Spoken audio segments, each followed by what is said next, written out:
Inside this room, all of my dreams become realities, and some of my realities become dreams. What in the wide, wide world of sports is going on here? Alive! It's alive! It's alive! You are listening to The Wilder Ride, getting wilder by the minute. Here are your hosts, Alan Sanders and Walt Murray.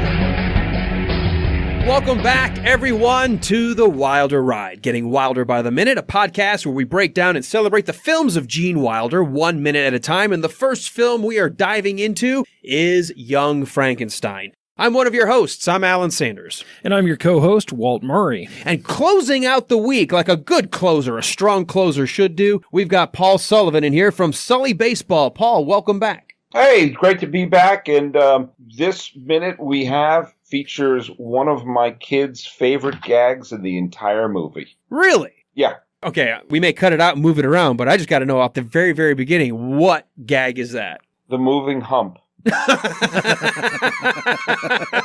That's a great one. So let's get to it. We last left good Dr. Frankenstein in near orgasmic ecstasy looking at the specimen of the body they have, to include the lines, "What an awesome sight. What a profound and reverent night is this. With such a specimen for a body, all we need now is an equally magnificent brain." This is Gene Wilder taking all of his theatrical background and putting it to really good use in this scene, because it's very intelligent, it's very stylized, but it works because we realize how intelligent this guy is, and he delivers it like a Shakespearean line. And add to it the brilliant photography in this scene and the brilliant framing of this scene, and that having the camera move so elegantly, and the black and white photography there, and the beautiful sets, including the original lab equipment that is featured in the Gerald Hirschfeld cinematography,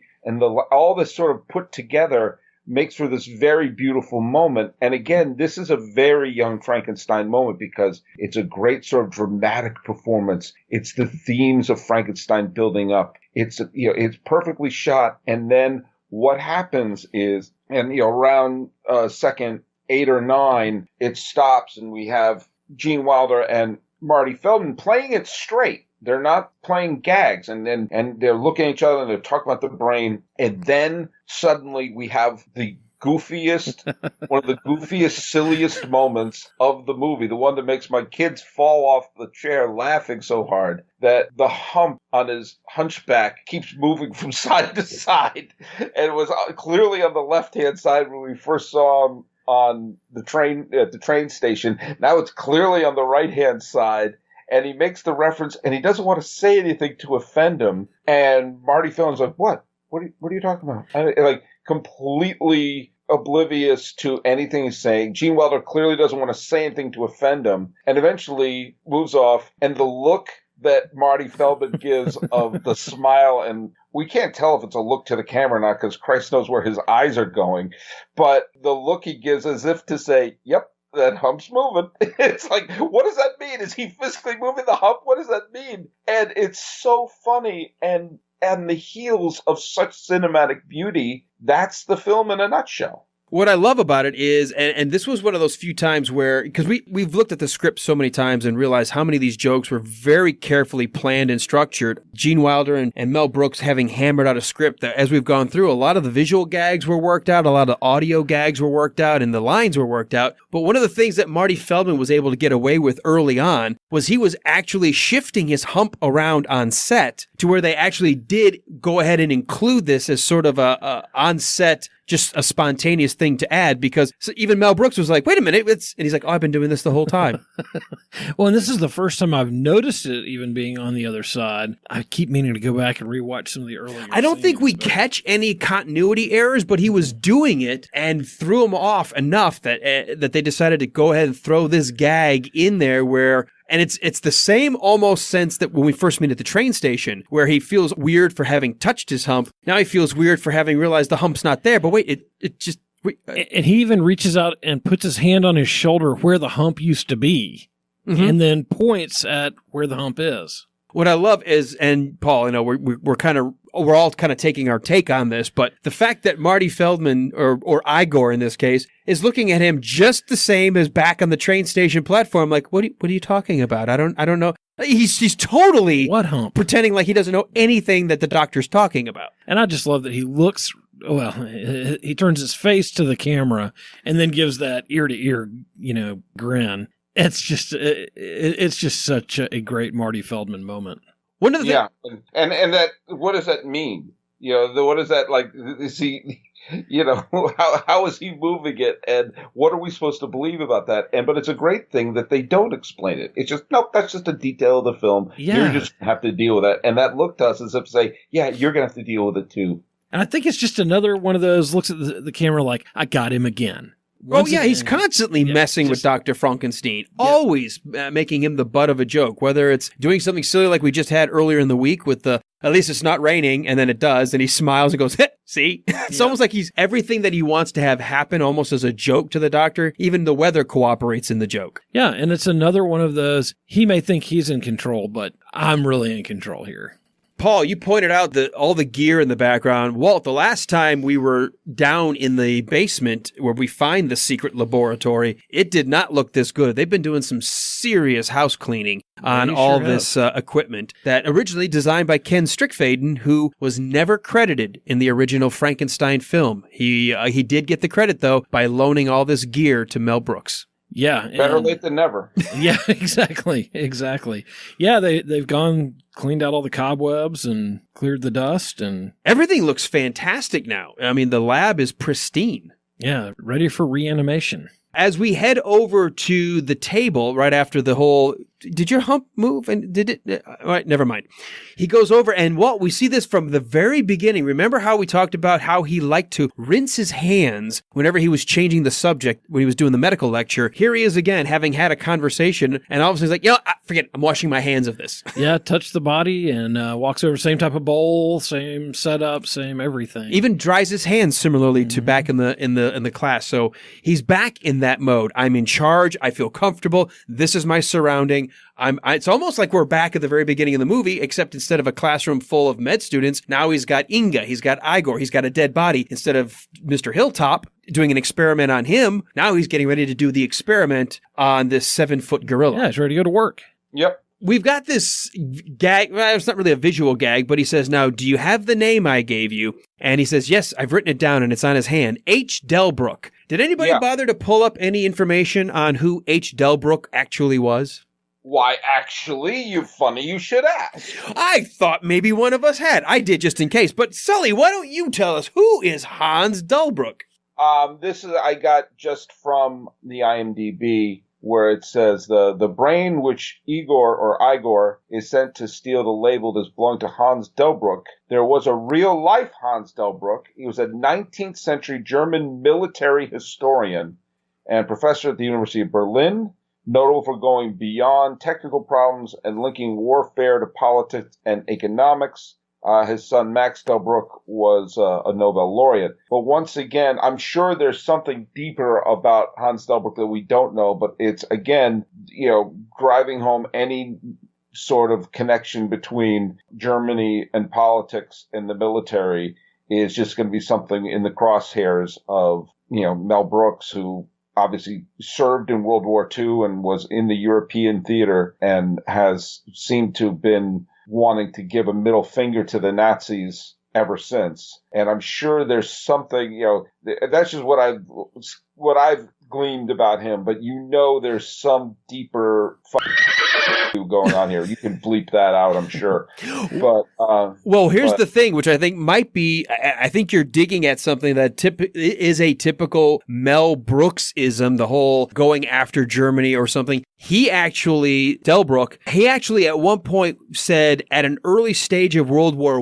I, he was very pessimistic regarding any possibility for success for Germany, and he believed the only way Germany would ever truly succeed would be by both military and political strategy And so he was really the early signs of like the only way Germany is ever going to become a power is to do it both politically and militarily and try to kind of link those two together. Almost a foreshadowing of what would be Hitler to come. Well, yeah, I knew it had something to do with that, so... Now, I have never interviewed Mel Brooks directly, so I don't know if that's the reason they went with it, but there is that. He was a very pro-nationalistic view of Germany and really believed in the only way they'd ever be strong enough to do anything on the world stage is through military might and through political outmaneuvering. And if you look at the way Hitler, of course, we know his story. He was in World War I, became, injured, and wrote his way of kind of going back and taking over the world.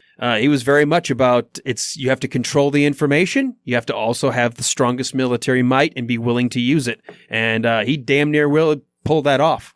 Yeah, it's a shame he survived World War I. Boy, we just got serious. Well, and I would love to ask Mel Brooks why this was his choice. I mean, it was a known German historian. It's a German name, and they may have he just remembered it from a class or something, because he is a well-known in German history as a German historian and a precursor to the military might model for World War I into World War II. Yeah, and he was an innovator in the study of history, too, because he brought so many other disciplines into the study of history. So as we move forward and we say, okay, we know we're going to go get this a brain from the brilliant Hans Delbruk, we immediately move into an interesting dissolve. We get on the door. It says brain depositary, and I looked up depositary, and a depositary it's a legal term. The depositary is one to whom anything is given in trust. So like who you're trying to give something to in trust. To take care of your brain. So apparently, we talked about Transylvania has, places where you can go buy, Bob's Head Shop when you need to find 2-year-old dead heads or 1-year-old dead heads. They apparently have a selection that you can choose from the shelves. We've got clothing for your henchmen somewhere. We know that the weather cooperates with you when you need, an interesting, thunderclap. They also have a place to store brains, to entrust your brain to. This is a really interesting town. They have some really oddball things going on here. Well, this is just so, it's such a great piece of absurd comedy. Like, leave the slide in overnight brain as if it's at the bank. And it's the idea of this being, there's so much brain activity happening in this little town in Transylvania is just so bonkers that it's the absurdity in the brilliantly made, cinematic universe. We're going to have something bananas. Yeah, it's obvious that there must be more than one mad scientist running around. And so, hey, you know what? If you've got a brain you want to drop off, we could use it. We'll hold it for you in case somebody else could use one. I'd love to hear their commercial. Well, we said it was Bob's Deadhead. So what do we have for this, Got some extra brains lying around, don't know what to do with them? Bring them on over to the brain depositary. We'll take care of that, put them in a glass, and keep them ready just for you. After 5, please slide them through the slot. After 5, I love that. This town makes no sense. No, it doesn't. This is the most bizarre town in the world. What is the town, by the way? We just know it's Transylvania. Transylvania is a region. Do we know what town it is? Well, according to the very beginning, and unless you got something, Walt, we actually walk by a sign as we leave the Transylvania station, and it points and it says town in German, and it says Transylvania. So all we're left with is this misnomer that Transylvania is the name of the town. So there you go. I was just watching the minute again. Transylvania, Switzerland. It could be. I was just watching the minute. There is a quick cut from the outside to the inside of the door because there is a brain box so you can slip your brains through the door, and then they flip around and you can see the box that it falls into. So you see the outside slot, and then there's a quick break and it flips to the inside of the door. Now that is funny that there is like a place for the brain to just kind of slide in and stay. Yeah. They're not taking very good care of the brains that are coming through that door. Oh, he reaches his hand in now through the door and opens the door through the slot that's meant for the brains. And that's, of course, how Igor is breaking into the brain depositary. It is a funny shot, though, and let's get to you, Paul, for a minute, because we do see the goofy-eyed stare through the slot of Marty Feldman, sort of double-checking there's nobody in the room. Adding a caper element here, but, slip brains through the slot in the door, assuming that it falls into that little thing there. But, of course, this is one of those things that when you're on a set and you're looking through the camera, you're looking at the monitor, and you're trying to find little visual cues to say, is this working? And you have an opening like that, and you can stick Marty Feldman's eyes through there. That is just an empirically funny shot. There's just no getting around that's probably something when you're watching dailies you chuckle at. And not that it's a huge belly laugh when you see it, but a film like this is like, you add enough of these things, especially because we've had a few minutes where there wasn't a lot of comedy. There wasn't a lot of comedy in the minute we talked about on Monday. There wasn't a lot of comedy.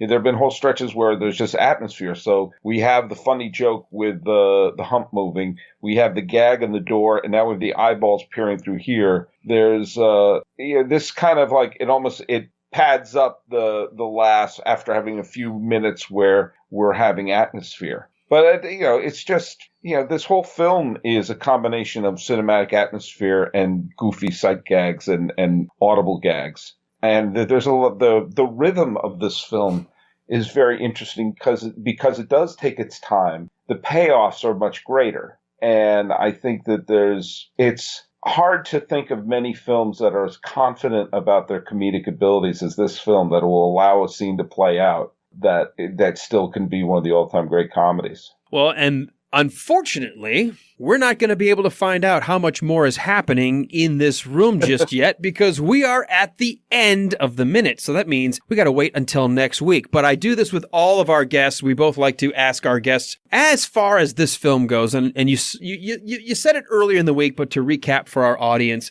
as Young Frankenstein, since we're going to not have you with us anymore on this trip, we've got other guests who are going to take your place next week. Paul, where does this fit in the pantheon of the comedies that you like or consider of some of your all-time favorites? I think it'd probably be top 5. I mean, I think about films that I can watch multiple times and enjoy and laugh every time I see them. To me, the pinnacle for me is Airplane. Airplane will always be number 1 for me, just because no matter how many times I see it, I find other things to laugh at. I think it's the most brilliant comedy I've ever seen in my life. I put this, though, when I think of really well-made comedy, where the production values are great and it's still really funny. I think, Duck Soup, I mentioned before. I put Raising Arizona is another one like that. And a film like Being John Malkovich, which I think is just a great movie anyway. I just happen to think it's one of the funniest things I've ever seen in my life. And Young Frankenstein, I mean, it would be right there as well. These are the film, and Monty Python's Life of Brian. Even though it's not as funny as Holy Grail, I think it's such a brilliant movie and is a better cinematic experience. I've said before that Blazing Saddles may have more laughs in it. There may be just more outbursts of laughter in the film. But I think that this film's a better movie. And one of the things that I think, Gene Wilder's presence in this film, as opposed to some of the later Mel Brooks films, of which there are funny moments in Silent Movie, in High Anxiety, and History of the World, and Spaceballs. I mean, there are funny moments in those films, but the sincerity and the genuineness that Gene Wilder brings to the table, I think, was missing. Like, it's you kept the insanity, but you left that moment of sincerity that I think the films needed. I mean, remember, Gene Wilder got an Oscar nomination for this film as a writer. He got an Oscar nomination for the producers as an actor. His performance as Leo Bloom. And Leo Bloom could have just been a goofy character. But he wasn't. He was a three-dimensional character that was funny as hell. But still, there was a reality to it. There was a reality to his performance in Blazing Saddles. Like when the whole scene when, morons. That sequence is so fabulous because it's a funny series of lines, but he also delivers it with such reality. And I think this combination of this extraordinary comedic performer who brings such truth. I mean, he brought truth to Willy Wonka. He brought truth to, all the films here, even a small part in Bonnie and Clyde. that he brings such reality to a filmmaker who just lives in insanity, I think became this wonderful cocktail that peaked with this film. I put this up with, Airplane, Duck Soup, Raising Arizona, and Lebowski as well, and also Being John Malkovich. Those would probably be my, God, I keep thinking of other films. Tootsie is a great film, so I'll go down a lot of other movies along the way. But, those are the ones I just think of that I can just watch over and over and be in love with. You know what's amazing, and Walt and I get to hear this with all of our special guests as we move through these weeks of the podcast, the number of people who have said similar things, especially about how genuine, how honest, how heartfelt Gene Wilder is, that there's just some extra touch of magic that his lines, any other actor could have delivered these same lines. It would have still been funny, but there's just the way that Gene Wilder takes on the character. It leaves an indelible mark. We connect with it more than anybody else. And I think that's why we picked, this series of topics of the Wilder ride, is because we love Gene Wilder. And I think that's what he does. And I think a lot of people do pick up on that heartfelt, genuine quality he brings to every role. Something one of our past guests said, Adam Boyer, had said that, and Adam's an actor, been on The Walking Dead and some other things. And he said that many people have tried to imitate Gene Wilder, but that nobody has really been able to do that effectively. And I think it's because he is a very unique, one-of-a-kind person. I don't say this about too many people, but he was a very sweet man, but he also had a real comic genius about him. He knew what was funny, and he knew how to convey it to an audience. And at the same time, bringing you into his passion in this movie. That's very unique. As we close out minute number 40, man, we're not quite halfway there, but 40 minutes into Young Frankenstein. Paul Sullivan has been our guest all week long. Paul, is there anything else you want to comment on Young Frankenstein? I just think one thing that is a great thing about Mel Brooks is he had such an amazing eye for talent. Marty Feldman was big in England at the time, but he was introduced to American audiences through this movie. Gene Wilder was a Broadway actor, but he saw the potential. In fact, wouldn't make the producers until he knew he could get Gene Wilder to play that part. And he had an eye for a lot. He saw Dave Chappelle cast him in 1993. He was ahead of the curve on Dave Chappelle, and because he was in Robin Hood Men in Tights, he saw the potential of David Lynch because he saw Eraserhead and hired him to direct The Elephant Man. And he actually originally cast Dustin Hoffman to play Franz Liebken in The Producers, because he saw him in a play and thought, this guy's going to be a comedic genius. And then he found out he was auditioning for The Graduate. He said, his wife, Anne Bancroft, I know the script. You're going to be completely wrong for it. Audition for it, meet Mike Nichols. They'll never cast you. And then come back and let's make The Producers. And as it turns out, he wound up doing that. But the eye for talent and the eye for putting together the right people and seeing their potential. Obviously he worked with some well-established people as well. Zero Mostel was not an obscure person, but he saw Cloris Leachman, in what's it called? Last Picture Show, and saw the comedic potential of that.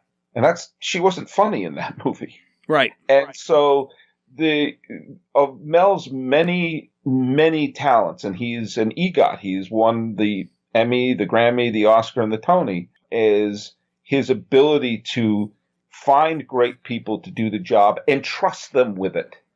And one of the keys of this film, everybody of the main actors, Gene Wilder, Peter Boyle, Terry Garr, Cloris Leachman, Marty Feldman, Kenneth Mars, Madeline Kahn, everybody has their moment to shine. And it's not just the Gene Wilder show. Everyone has their moment to shine, to the point where I don't want to say it's a flawless comedy, but it's pretty damn close. It certainly is going to be, it's always, if you look at the AFI top 100 of all time, it's almost always in the top 10. Mel Brooks he'll never be thought of as anything other than a brilliant comedic director because of 1974. I mean, everything that followed was good. But at 1974, this guy that studios were still not 100% sure, yeah, he'd made a couple of pictures, but the producers didn't make any money. You know, he didn't really have a track record yet for having the break or the barn buster or the blockbuster hit. And yet in 1974, I think February when Blazing Saddles came out and December when this movie came out, Young Frankenstein, both of them off the charts, and he never has looked back. You know what would be an interesting thing to do? This just hit me. To think about what director had the greatest year ever. Because also that year, Francis Coppola directed The Conversation and Godfather Part 2. Those both came out in 1974. Wow. And what a year.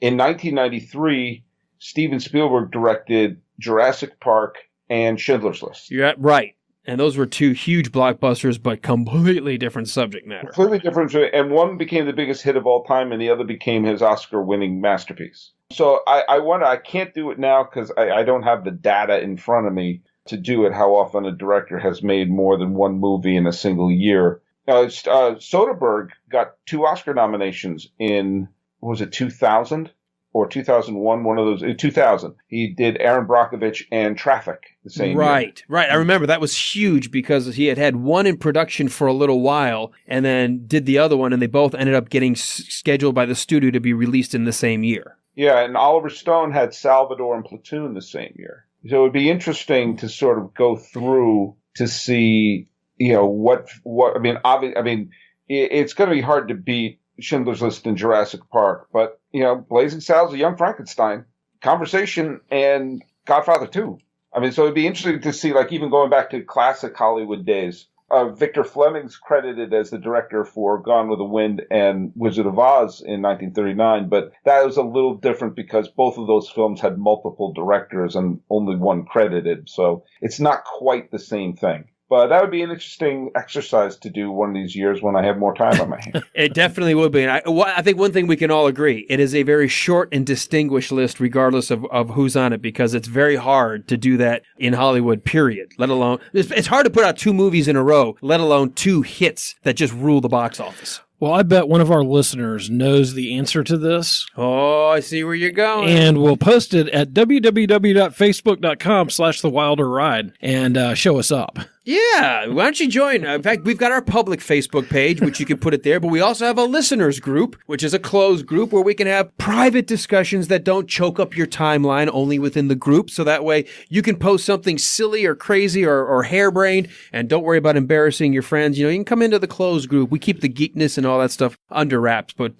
join that listeners group, and you can also find us at thewilderride.com. Paul Sullivan, you have been our guest all week long. You took time out from the States to fly on over here to Transylvania and to go through some zaniness from the cemetery all the way back to the Castle von Frankenstein. Where can people, though, find you now that you're having to fly back to the States and take on your day job? Yeah, well, let me get my passport set here. You go follow me on Twitter at Sully Baseball. You can follow my podcast, Sully Baseball, on Apple Podcasts and on Podbean and Stitcher, or wherever you get your podcasts. I also subscribe to the other podcast I produce, which is Real Crime Profile, and that's also available all those other places and on the Wondery Network. Fantastic. And of course, all those places that Paul just mentioned, hopefully at this point, you can also find The Wilder Ride. We're propagating to all your typical places that a podcast should be found. The big ones will be iTunes, Google Play, Stitcher, and TuneIn Radio. Come back Monday, folks, because we're going to continue to find out what is Igor, what's he going to do now that he knows he's inside the brain depository. And we will end with a look at some lab equipment and more as we continue down this deep dive of Young Frankenstein. Walt, until Monday. Frankenstein. Depository? Igor. What hump?